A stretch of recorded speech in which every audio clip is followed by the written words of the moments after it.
भिंड की धरती से निकलकर देश की सेवा में महत्वपूर्ण दायित्व निभा रहे वरिष्ठ अधिकारी अभिषेक चौहान,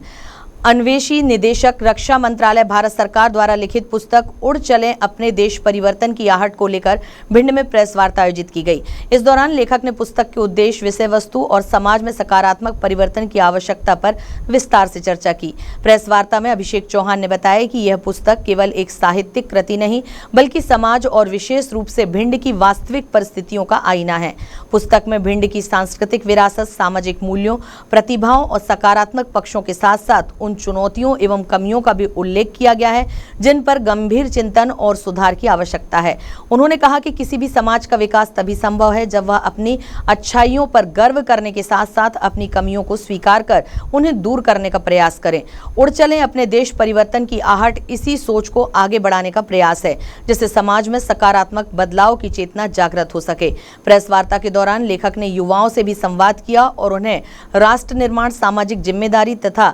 सकारात्मक सोच के साथ आगे बढ़ने का संदेश दिया। उन्होंने कहा कि परिवर्तन की शुरुआत स्वयं से होती है और प्रत्येक नागरिक यदि अपने कर्तव्यों का ईमानदारी से पालन करें तो समाज और देश दोनों नई दिशा प्राप्त कर सकते हैं। पुस्तक को लेकर साहित्य प्रेमियों, बुद्धिजीवियों और शहर के गणमान्य नागरिकों ने भी उत्साह व्यक्त किया। उनका कहना था कि भिंड जैसे क्षेत्र की वास्तविकताओं को निष्पक्ष और सकारात्मक दृष्टिकोण से प्रस्तुत करने वाली यह पुस्तक समाज में नई सोच और स्वस्थ संवाद को बढ़ावा देगी। मेरी ये पुस्तक जिसका नाम उड़ चल अपने देश है,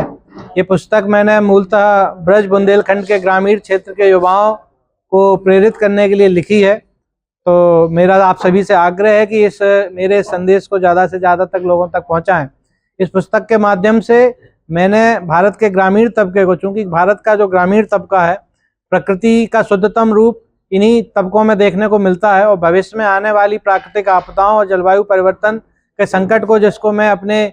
छोटे अनुभव से दृष्टिगत कर पा रहा हूं, जो आगामी शताब्दी में जो अपने विकराल रूप में दिखेगा, उस संकट से बचने के लिए हमारी आगामी पीढ़ियों, आगे में भविष्य में आने वाली पीढ़ियों को बचाने के लिए अगर हम आज सचेत नहीं हुए, आज नहीं जागे, तो हमारी आगे आने वाली पीढ़ियों को हमारी काली करतूतों की सजा भुगतनी होगी।